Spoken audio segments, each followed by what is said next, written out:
Congratulations to our 2025 Platinum Stallion National Media Awardees. Eats Fun, Citation for Lifestyle TV Program of the Year.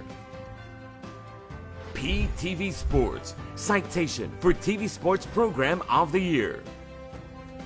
Public Eye, Citation for Documentary Program of the Year.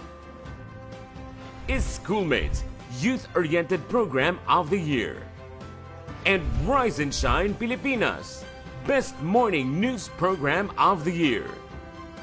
Maraming salamat sa Trinity University of Asia. Ang inyong pagkilala ay aming inspirasyon upang patuloy na maghandog ng mga mahuhusay na programa para sa bawat Pilipino.